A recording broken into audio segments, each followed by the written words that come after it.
Today I'm going to show you how to avoid product launch failures using the power of email marketing. If your product launch is a big flop, you've wasted a lot of time and money that you've invested into it. From product ideation to product development to cost of goods, fulfillment, the list goes on and on and on. All these things you need just to create and launch a product. So how do we avoid it? I'm going to show you in one moment. But first, my name is Michael. I own an email agency called No Limit Email. We make millions of dollars per month for e-commerce brands using the power of email and retention marketing. Okay, so let's dive into it. How can you avoid these product launch failures? You've put in all this time and money into creating a product, launching it, and then maybe you do get a few buyers, but really the product just flops, right? People don't come back and they don't keep buying the new product that you just released. Typically what happens with product launches is the brand or the brand owner, they kind of just think to themselves, what would be a cool product? What would be the next step product we have to make? Maybe something that's complementary. And then they just come up with these ideas and then they start working on a product. So the better way to do this is actually, you have all the answers right in front of you. You have this massive list of thousands of customers in your email, and they will actually tell you what they want to see next. And who better to tell you what they want to see next out of your product line than your customers, because they are the people who will be buying it. So first thing you do is planning. One thing you can do is actually create an automated flow. So this is just going to continuously run in the background. You can set up anytime you want, even months and months out before you even start thinking about the new product launch. So one of the ways to do this, which is actually a cool automated way, is to just put an email in a flow that asks people, what do you want to see next? You can do this in the post-purchase flow. So somebody buys a product, so we know they're a customer, because we don't just want to ask prospects. We want to know from people who've actually bought your product and use it. And then in the post-purchase flow, one of the emails we want to have in there is a survey. And we actually want to ask if they would like to buy a product that could do X, Y, Z. So you're going to start collecting all that data and information to start sort of putting together a good idea of what your next product should be. Then what you should do is send out a campaign email to 180-day engaged list, so prospects and customers. The flow, of course, it's only going to get answers as people move through it. The great thing about the campaign is that you can blast a much more larger amount of people all at one time and start collecting info straight away. So in this campaign, what you want to do is have 3 to 4 button options for products that you have in mind. So you build an email, because asking people to fill out a survey is a bit of work for them, so you're not going to get as many responses. People have to click on the email, they have to go somewhere, fill out their info, give you their ideas, and then submit and everything.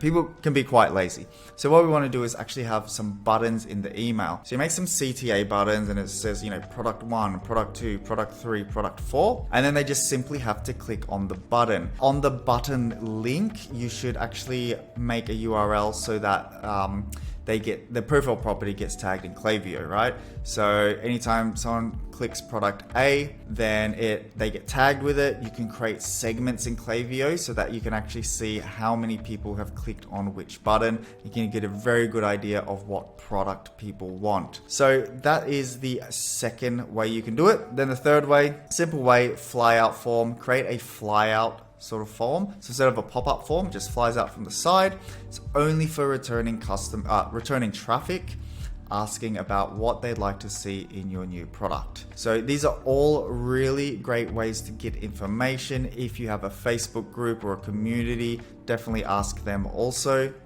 So we've done the planning. We now know what people want, what they want out of the product, what the product is, and now we can start going into the product development, which is, of course, creating the product. So for the product development, a really good thing to do is actually have your customers sort of like help co-create the product. So a great thing to do is send out a campaign, but only to your VIP list. So this is maybe customers who've bought from you 3, 4, 5 times, or maybe customers who've spent over, X amount of dollars. Reach out to them, send them a campaign, and get their feedback on pricing and features, right?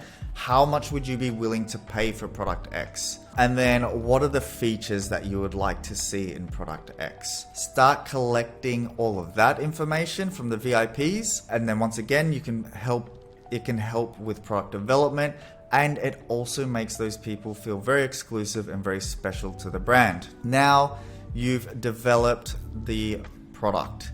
It may not be the final product, but at least it's like the beta test product. So what you want to do is run a beta test group. So you've gotten all the info, you've made like the first iteration of the product. Create a focus group of your customers and have them participate in a trial test or beta test. So, okay, let's get 100 customers. Let's let them know that we want them to be in the beta test. They agree. You send them the product, then you send them the surveys or whatever and say, hey, what do you think about the product? Say anything you dislike, anything you like, anything else you want to see out of it. And then that's going to help with further product development so you can get to the final product that's just perfect. So now we're at the product launch. Okay, so you really want to hype this up. You can't just build the product and then one day you just send out an email and go, hey, we've launched the product, come get it here. So first thing you want to do is tease the upcoming launch, but don't say which product you're releasing yet. So this is a really great way to build mystery, to build intrigue, and get people really hyped up and excited. Something's coming out, we don't know what it is, but we're very, very excited about it. So just tease it out. You can actually have a photo of the product in the email, but just blur it out or make it a silhouette with a question mark on it. Really hype people up about what's to come. And then also do a lot of behind the scenes info. So send them campaigns which has like behind the scenes sneak peeks or the product development process.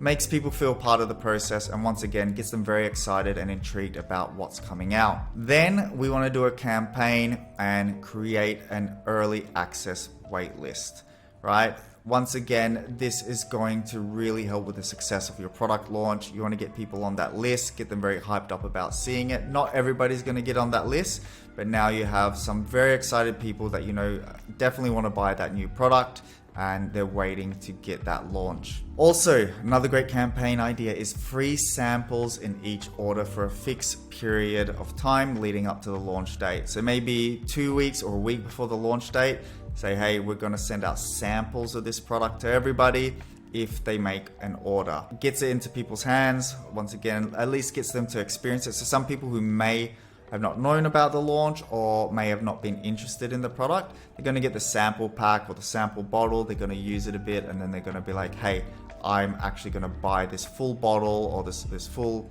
package or product once it's actually launched. Then we do the next campaign, which is a limited time pre-order offer to your early access list before opening it to the public, right? Got to make them feel special. Pre-orders will also give you a very good idea of how the full launch is going to go. Get it into their hands, the early access list, and then once they have it, maybe this can be like a 24-hour thing. So the next day or a week later, actually do the launch to your complete list. Hey, we've got this new product, it's out now. Awesome. So these are the ways that you can avoid product launch failure. So you haven't invested tens of thousands of dollars into a new product. You haven't invested months of time into this product, and then all of a sudden it's become a flop. Now you can actually collect all the data. You know what to launch, what people are looking for, so that next time you launch a product, it's going to be a complete success and you're going to make big bucks. So yeah, if you like this video, please like and subscribe to it. And if you want to learn some other really cool tricks to start collecting more customer data and do more customer research to improve your marketing, please watch the video to the right.